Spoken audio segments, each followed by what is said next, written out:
বিসমিল্লাহির রহমানির রহিম। ভালো করে বসো বাবা। এই আজকে আমরা গতকাল শনিবার এসেছি, আজকে রবিবার। আলহামদুলিল্লাহ, কাল সারাদিন ঘোরাঘুরির পরে আজকে আসলে আমরা সকালেও বাইর হয়েছি, কিছুক্ষণের মধ্যে আমার বাসায় চলে আসছি। আজকে আমার ছেলেকে নিয়ে একটা ভিডিও ক্লিপ করলাম। সেটা আসলেই আমরা যা ক্যামেরায় হয়তো এখন, হ্যাঁ অবশ্যই আসছে।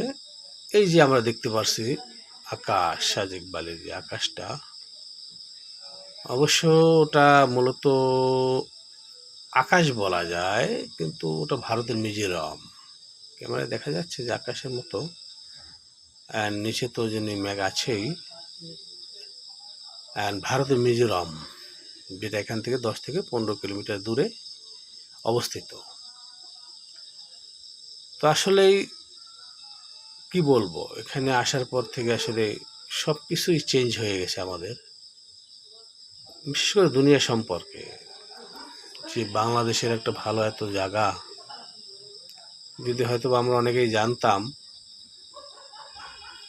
তাহলে অবশ্যই বারবার এখানে আসতাম। ওই ছোটো ছোটো যে ঘর দেখা যায়, এটা মূলত এখানে গারো সম্প্রদায়ের, যারা আসলে এখানে ভালো কোনো ফ্যামিলি নয়, হয়তো দরিদ্রই বলা যেতে পারে। তাদের ঘরগুলো যদি আমরা দেখি, ছোটো মোটো একটু টিন দিয়ে বেড়া, সপরিবারে থাকে। তাই তারা মূলত এখানে প্রাকৃতিক সম্পদ খেয়েই বেঁচে আছে। সেটা হলো বনের বিভিন্ন ধরনের গাছপালা বলা যেতে পারে, ভেজিটেবল বলা যেতে পারে। এই জিনিসগুলো মূলত তারা খাচ্ছে এখানে এবং জীবনযাপন করছে। আমরা যদি তার একটু দূরে যাই, এই যে আমরা দূরে গেলে দেখা যায় ওই যে ভারতের মিজোরাম, আর আকাশটা তো বলাই যেতে পারে অতি নিকটে। তুমি তো একটু এদিকে আসো বাবা, দাঁড়াও দাঁড়াও, বসে লাগবে, দাঁড়াও দাঁড়াও, সুন্দর করে দাঁড়াও। এই এই আমার ছেলে রাফি মেরদা, এটা মেরদা সাহেব, যার আমি দেখতেছি তো বাবা, তুমি দাঁড়াও। এই যে আমার ভিডিও একটু দেখছি, আর আমার মেয়ে ওই সাইড থেকে আমাকে দেখেও তো সেলফি ক্যামেরা দিয়ে সে আমাকে ধরে রেখেছে। হ্যাঁ, তাই আমরা মূলত সপরিবারে আসি এখানে দুদিন দুদিন থাকার জন্য। তো একদিনে তৃপ্তি মেরে নেয়, তাই চিন্তা করলাম আর একটা দিন থেকেই যায়। বাচ্চারাও বলে আর একটা দিন থাকো। তাই আমার যারা আছেন বন্ধু বান্ধব, সবাই আসবেন, ভালো লাগবে, ভালো লাগার জায়গা। মেঘের রাজ্য, সাজেক বালি। আমরা মূলত এখানে বিভিন্ন প্রাকৃতিক কমলা পাওয়া যেতে পারে, কমলা, লেবু, আরও অত্যাধিক অনেক পাহাড়ি ফল। আর বেসিক্যালি পাহাড়ি একটা কলা 100% ন্যাচারাল, যেটা ফরম কোনো কেমিক্যাল মুক্ত কলা এখানে পাওয়া যায়। পেঁপে, আরও ইত্যাদি ইত্যাদি ফল, খুব সুস্বাদু খেতে বটে। তাই আমার অবশ্যই আপনাদের প্রতি রইল। হ্যাঁ, আমরা দেখতে পাচ্ছি যে ভারতের মিজোরাম প্রদেশ হচ্ছে মেঘটা নিচে। আপনি দেখুন মেঘটা কতটা নিচে আর পাহাড়টা কতটা উঁচু। না দেখলে আসলেই বোঝা বড় দায়। হ্যাঁ, যেখানে আমরা 1800 ফুট উপরে, সমতল ভূমি থেকে 1800 ফিট, দ্যাট মিনস ফিট বলি আমরা, 1800 ফিট উপরে, যেখানে বিমান 36,000 ফিট উপর থেকে চলে, তাহলে আমরা বিমান চলার মাঝামাঝি চলে আসি।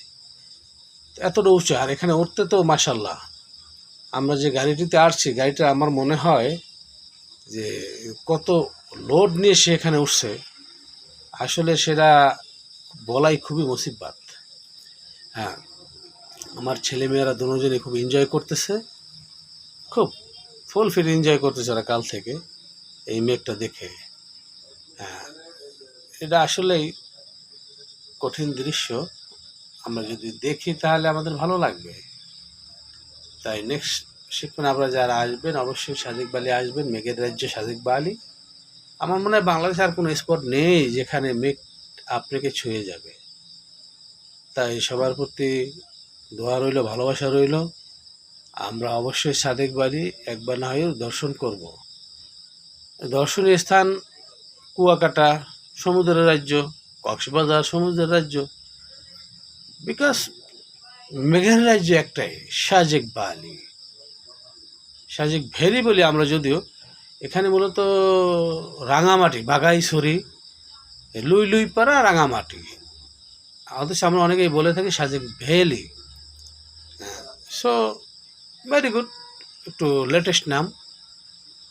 তাই আমার এই ভিডিওতে দেখা যাচ্ছে যে মেঘ কত সুন্দর অতিবাহিত হচ্ছে, আর পাহাড় থেকে মেঘটা কত নিচে।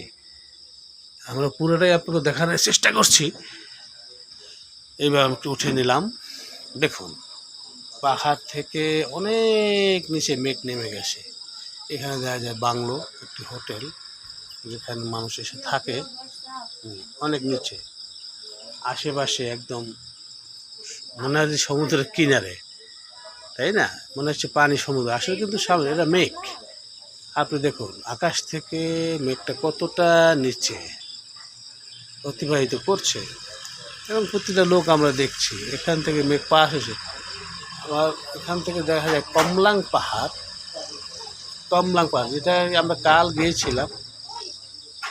আজকে মূলত যাওয়া হয়নি, হয়তো বা নেক্সটে যাবো ইনশাল্লাহ। কালকে আমরা গিয়েছিলাম কমলাং পাহাড়।